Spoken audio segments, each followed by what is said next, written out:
Magagarang kapilya. Ito po maraming humahanga at inahangaan talaga yung mga magagarang kapilya ni Manalo.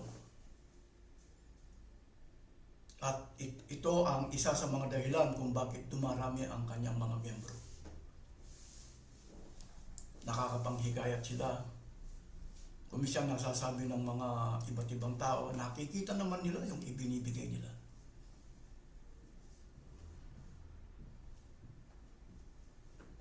Alam niyo po, mga kapilya ni Manalo, malaking investment yan. Ikinayaman ni Manalo. Pero sa harap po ng Diyos, wala pong silbi. Paano siya nagkaroon ng mga kapilya?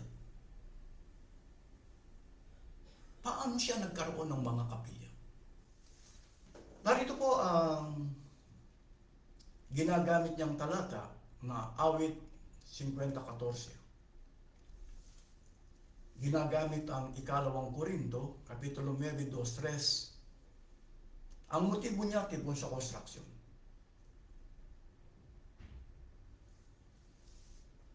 Ang motibo po niya.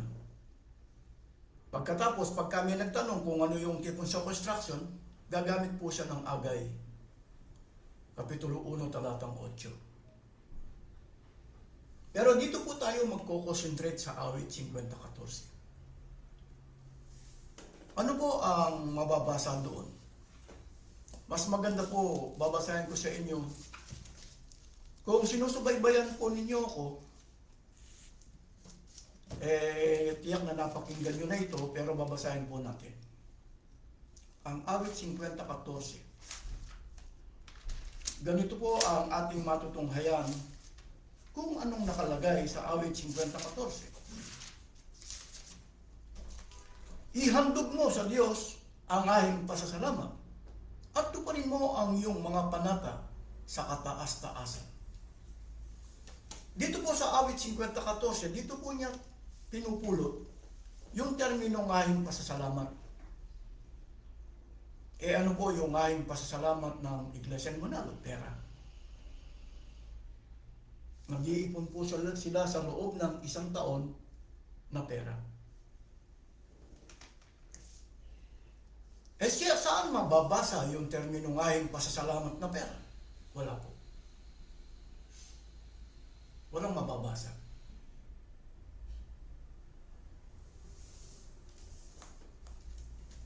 Sino pong lumikha na magahing pasasalamat na pera? Si Manalo. Anong motibo niya? Tipon sa construction. Ano po yung isa sa mga tipon sa construction niya? Yung kapilya. Babasahin ko po sa inyo ang binasa ko unang awit 50:14. Sino ba ang inuutusan na maghahayong pasasalamat? Pera ba? Batay po sa 7:8, ganito po ang ating matutunghayan. Sa 7:8 ng awit 50, iyong dinggin, o aking bayan, at ako'y magsasalita, o Israel. Ako'y magpapatutuo sa iyo. Ako'y Diyos, iyong Diyos. Hindi kita sasawayin dahil sa iyong mga hahid, at ang iyong mga handog na susunugin ay laging nasa harap ko. Sino po ang inuutusan na maghahing pasasalamat batay sa awit 50:14? Kung susundin po natin ang binasa ko, ang bayang Israel. Ano pong iyahing pasasalamat nila? Mga handog na susunugin. Magkatulad po ba yung ginagawa sa Iglesia ni Manalo? Ahing pasasalamat na pera.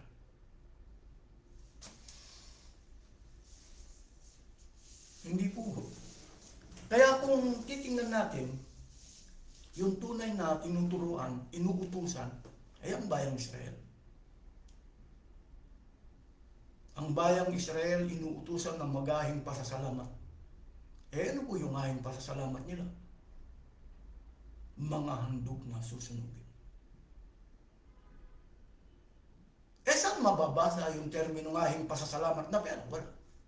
Sinong nag-convert? Sinong nag-convert na pera? Si Manalo. Ibig sabihin, yung pag-convert ni Manalo na pera, walang mababasa sa Biblia. Wala.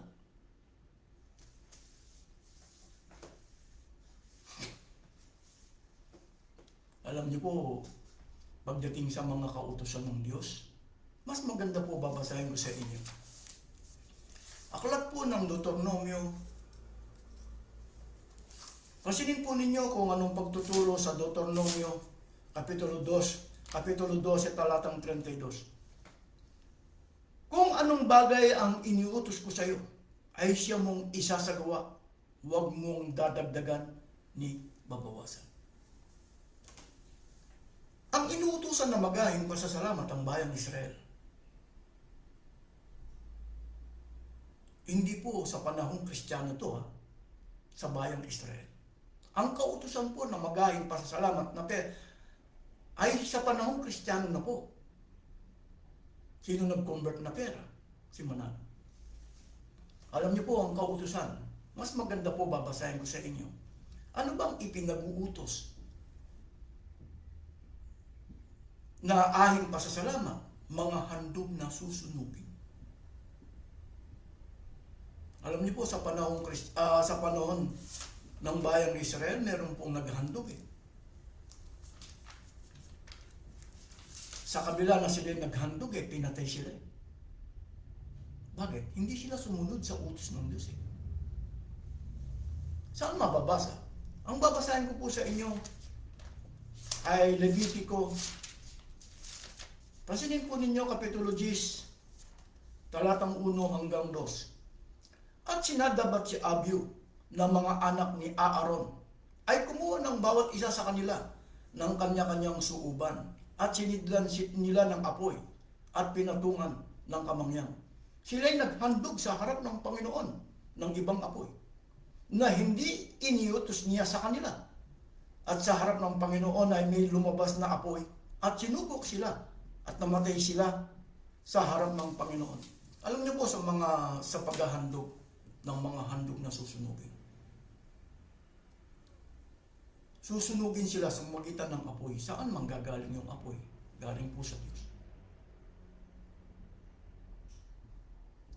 Ang ginawa po ni Nadab at Abiu, hindi na nila inintay yung apoy na manggagaling sa langit o manggagaling sa Diyos. Kumuha sila ng ibang apoy. Ibig sabihin, nagmamalasakit sila. Ano po ang ginawa ng Diyos? Dahil hindi sila sumunod sa utos niya, pinatay sila. Yung ginamit pa yung apoy nanggaling sa langit.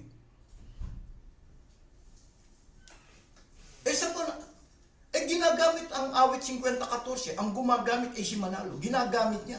Kinonvert niya na pera. Saan mababasa na pera? Wala. Alam niyo po, meron pang isang halimbawa. Ang babasahin ko sa inyo, ikalawang Samuel, Kapitulo 6, talatang 6, ikalawang Samuel, ganito po ang ating matutunghayan. 6:7-8. 6:7. At nang sila'y magsidating sa giikan at ninakon, ay inunat ni Usa ang kanyang kamay sa kaban ng Diyos at hinawakan, sapagkat ang mga baka ay nangatisod. At ang galit ng Panginoon ay nag-alab kay Usa at sinaktan siya ng Diyos doon dahil sa kanyang kamalian, at doon namatay siya sa siping ng kaban ng Diyos.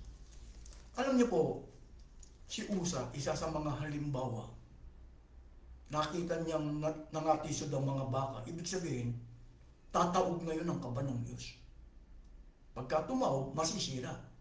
Ang ginawa ni Usa, hinawakan. Sa kabila na nagmamalasakit siya, pinatay siya ng Diyos. Bakit? Ano bang utos? Babasahin ko sa inyo dito po sa Bilang, Kapitulo 4. Pansinin po ninyo kung anong nakalagay dito sa Bilang, Kapitulo 4, talatang 15. Ano bang utos?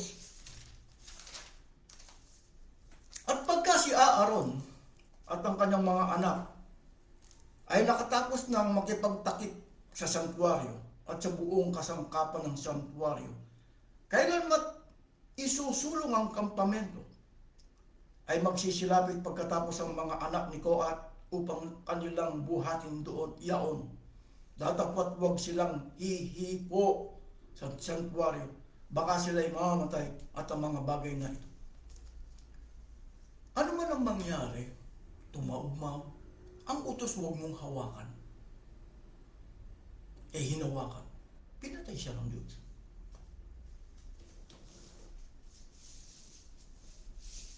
Katulad ni Nadab at Abihu, kumuha sila ng ibang apoy, pinatay sila ng Diyos. Si Manalo, pinulot lang yung terminong ahing pasasalamat. Kinumbert niya na pera. Hindi naman po ipinag-uutos ng magahing pasasalamat sa panahong Kristiyano. Alam mo kung anong talata? Ganito po ang ating matutunghayan. Aklat po ng Mateo, Kapitulo 12, talatang 7.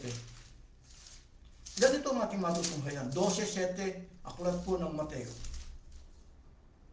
Datapot kung nalalaman ninyo kung ano ang kahulugan nito, habag ang ibig ko at hindi ahin, at hindi sana sa kanya hinatulan ng ang mga walang kasalanan. Ang ipinag-uutos po sa bayang Israel, katulad po ng magahing pasasalamat, ipinag-uutos sa bayang Israel, humahangga lang po kay Juan. Ganito po ang ating matutunghayan. Aklat po ng Lucas, Kapitulo 16, talatang 16. Ang kautusan at ang mga propeta ay nananatili hanggang kay Juan. Mula nooy ang ebanghelyo ng kaharian ng Diyos ay ipinangangaral at ang bawat tao'y pumapasok doon na nananatili. Ang magahing pasasalamat, ang ahing pasasalamat po, mga handog na susunod. Sino nag-convert na pera? Si Manalo. Kinonvert niya na pera. Alam niyo po, pagpalagay na natin na yung ginawa ni Manalo, kasi po yung ginawa ni Manalo, ikinabuti niya. Bakit? Yumaman siya. Nagkaroon po siya ng mga kapilya sa bawat lugar.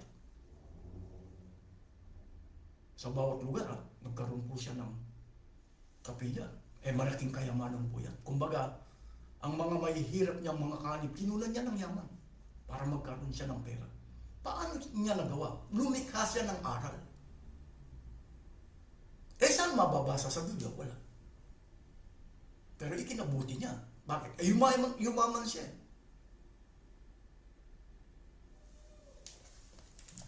Pero hindi po ikinabubuti. Alam niyo po kung bakit. Babasahin ko sa inyo, aklat po ng Roma. Kahit magagara yung mga kapilya, ito po. Babasahin ko sa inyo, aklat po ng Roma, Kapitulo 10, talatang 2-3. Ganito ang ating matutunghayan. Pansinin po ninyo.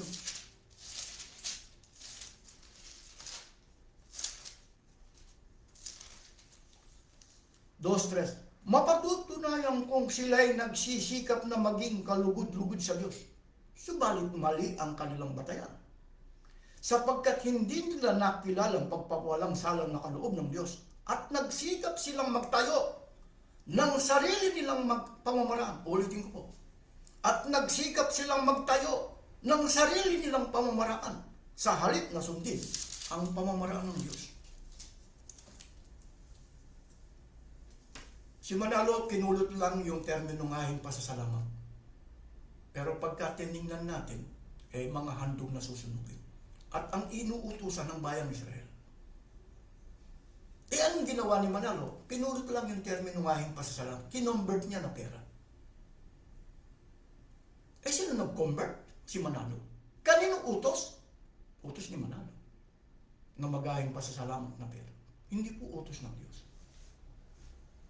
Mapatutunayan kung sila'y nagsisikap na maging kalugod, ang gagara po ng mga kapilya. Ang gagara po ng mga kapilya.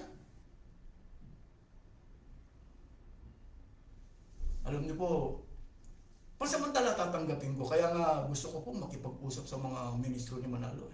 Huwag na si Manalo. Ang utos na magahing pasasalamat na pera, magagawa mo ba? Bilang ministro. O ipapagawa mo lang sa mga miyembro? Mas maganda po, babasahin natin ang aklat po ng Mateo, Kapitulo 23, ganito po, 23, 3 hanggang 4. Ito po ang ugali ni Manalo. Lumilikha siya ng aral, pero hindi po niya gagawin. Lumilikha siya ng aral, ituturo niya sa mga ministro, pero hindi po nila magagawa. Ano po yung likhang aral nila? Ayon pasasalamat na pera. Magagawa ba nilang magbigay ng ayon pasasalamat na pera? Hindi. Bakit? Walang karapatan magtrabaho yun. Ipapagawa lang sa mga miyembro. Basta. 23:3 hanggang 4. Kaya't gawin ninyo ang itinuturo nila at sundin ang kanilang iniutos. Ngunit huwag ninyong tularan ang kanilang gawa, sapagkat hindi nila isinasagawa ang kanilang ipinangangaral. Nagbibigkis sila ng mabibigat na dalahin at ipinapasan sa mga tao. Ngunit ni daliri, ayaw nilang igalaw upang tumulong sa mga bagay na yun. Kaya ganyan sila nagkukutis babae. Sa panahon ng pagsamba o pagtitipon na isinasagawa sa mga kapilya ni Manalo, sino nagkukunwari sa pagbibigay ng abuloy? Tinatanong ko po kayong lahat, kung pag-aaralan natin ang awit 50:14, ikalawang Korinto, tipon sa construction. Magagawa pa ni Manalo magbigay ng kain pasasalamat na pera? Hindi.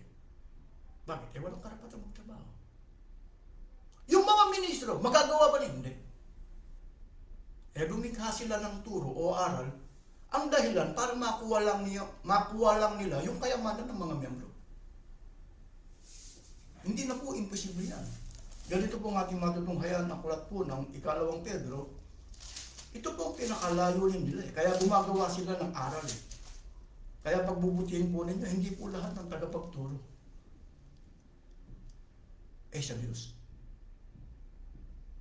Kilalanin po ninyo. Mas maganda po, babasahin ko muna ito. Sa kanilang kasakiman, lilingilangin nila kayo ng matatamis na pangungusap upang makuha ang inyong kayamanan. Matagal nang handa ang hatol sa kanila at ang pupusa sa kanila ay hindi natutulog. Sino po ang yumayaman sa pamagitan ng sekta ng reliyon? Yung mga walang karapatan magtrabaho. Hindi, utos po ng Diyos magbigay. Kaya marami kasing tao. Meron po kasing kasabihan na pagka hindi ko nahipo, hindi ko nahawakan, o hindi ko nakita, hindi ako naniniwala. Ganon, maraming ganon na tao. Dito maraming nagdaya. Hindi mo na nila sinubukan. Kapatid ang magahing pasasalamat na pera. Pagpalagay natin na utos ng Diyos, magagawa mo ba bilang tagapagturo? Magagawa mo ba yung utos mo? O ipapagawa mo lang sa amin? Halimbawa, marami kasing hindi nakakaalam. Pagpalagay na natin, ang gagara ng mga kapilya. Si Manalo at ang kanyang mga ministro nagkukunwari sa pagbibigay ng abuloy. Kayo, tinatanong ko kayo, hindi ba nakikita ng Diyos nila yung pagkukunwari nila sa pagbibigay ng abuloy? Halimbawa, ayon pa sa salamat na pera, hindi magagawa ni Manalo at ang kanyang mga ministro. Bakit? Walang karapatan magtrabaho. Sino lang ang gagawa ng kahit pasasalamat na pera? Yung mga kaani. Nagpapaligsahan.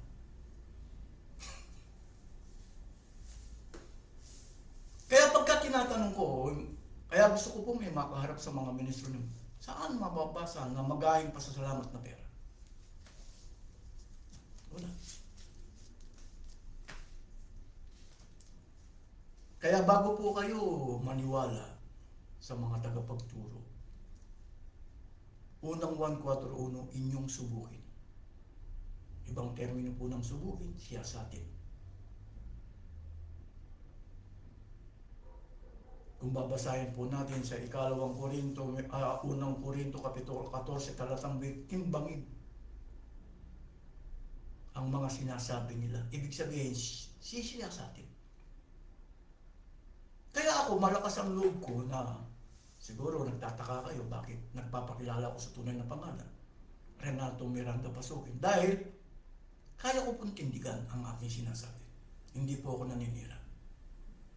Kaya ko pong humarap sa mga ministro ni Manalo.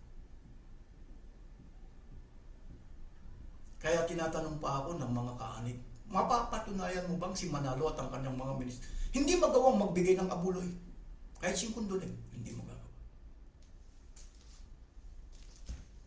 Pero ipinakikilala nilang utos ng Diyos. Ang utos ng Diyos, ipinakikilala sa mga membro. Sila, alam niyo po, dapat ganito eh.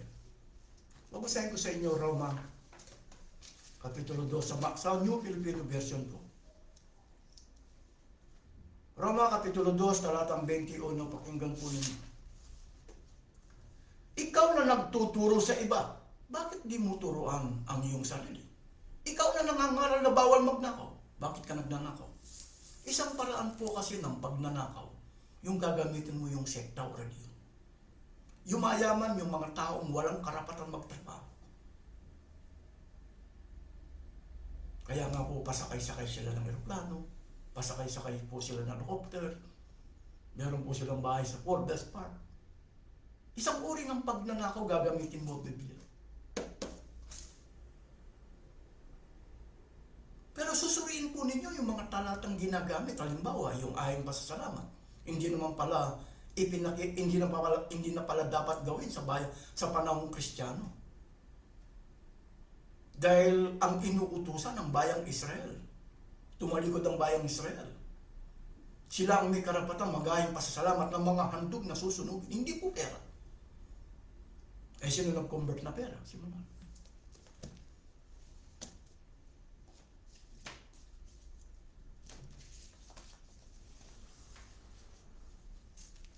Mas maganda po, babasahin ko sa inyo. Kaya po, aklat po ng Mateo, Kapitulo 15, talatang 9, sa magandang balita, Biblia ko po babasahin. Ito po yung nangyayari sa inyo. Kahit na magagara ang mga kapilya ninyo, wala pong silbi sa harap ng Diyos. Kapitulo 15, talatang 9, ganito po ang matutunghayan dito po sa magandang balita Biblia. 15:9. Pagpurit pagsambang ginagawa nila ay walang kabuluhan. Ang utos ng tao ay itinuturing utos ng may kapal. Kanino po turo o aral ang hahing pasasalamat na pera? Kay Manalo. Alam niyo po ang ginawa ni Manalo, yung pamamaraan pa, yung pag-iipon sa loob ng 1 taon. Kuha sa bangko. Kung tawagin nila libreto. Sa ngayon po, blue book ang tawag nila. Kumbaga, ang pinakabangko ni Manalo, yung kapilya. Yung kapilya po, siyang padalahan ng mga pera. Walang pinipili. Majority po sa kanila may hirap. Kaya nakakapagpahirap. Wala pong utos na ipinag-uutos na magahing pasasalamat na pera na ipagpapagawa mo ng kapila. Wala po yun. Aral lamang ni Manalo.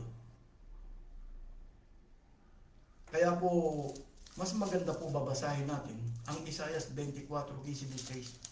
Ang nagpapatutuo po nito ang Diyos, hindi tayo. Ayaw po nilang basahin ang kalahati ng 16. Pero ito po ang ating mababasa. Isaias 24:15-16.